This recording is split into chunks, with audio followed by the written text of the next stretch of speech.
ભુજના કૈલાસનગરમાં બાપા સીતારામ મઢુલીના 16મા પાટોત્સવની ઉજવણી કરવામાં આવી હતી। બાપા સીતારામ મઢુલી માં સંત શિરોમણી શ્રી બજરંગદાસ બાપુને આજે 16મો પાટોત્સવ ઉજવવામાં આવી રહ્યો છે। બાપા સીતારામ મઢુલી એક આસ્થાનું કેન્દ્ર બની રહ્યું છે। અહીંયા અનેકાનેક પ્રવૃત્તિઓ કરવામાં આવે છે, જેવી કે જીવન પર્યંત સેવા કરનાર વ્યક્તિઓ અને અંતમાં જ્યારે ખાપણની જરૂર હોય છે ત્યારે એ સંસ્થા દ્વારા પૂરી પાડવામાં આવે છે। સમયાંતરે રાષ્ટ્રીય અને ધાર્મિક તમામ તહેવારો ઉજવવામાં આવે છે।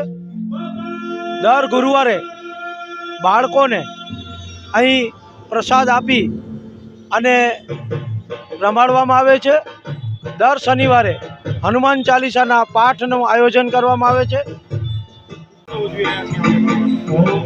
આજે બાપા સીતારામ મઢુલી સત્યમ સોસાયટી એસટી આઉટગેટની બારે 16મું પાટોત્સવ છે। આજે ભક્તિભાવ અને ધામધૂમપૂર્વક સમગ્ર સમિતિ દ્વારા ઉજવવામાં આવી રહ્યો છે।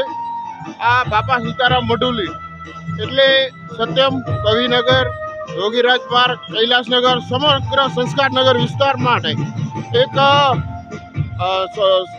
જેને કહેવાય કે ભાવભર્યું નિમંત્રણ આપવામાં આવ્યું છે અને એક આસ્થાનું કેન્દ્ર પણ છે। અહીં વિવિધ પ્રવૃત્તિઓ જેવી કે સેવાકીય પ્રવૃત્તિઓ હોય, પક્ષીને ચણ આપવાનું હોય, મહિલા સત્સંગ મંડળની વાત હોય કે પછી જ્યારે પૂજાપાની વાત હોય કે દરેક પ્રવૃત્તિમાં આ બાપા સીતારામ મઢુલીના તમામ જે પદાધિકારીઓ છે તે અગ્રેસર રહેલા છે। તો સમગ્ર અમારી ટીમ વતીથી એમને હાર્દિક શુભેચ્છા પાઠવું છું અને એક વિનંતી કરી છે કે જે આપણી જે સંસ્કૃતિ છે એ ટકાવી રાખવા માટે પણ આવા કાર્યો થવા જરૂરી છે। જે રીતે સમગ્ર ટીમ અહીં જહેમત ઉઠાવી રહી છે, ફરીથી અભિનંદન પાઠવું છું।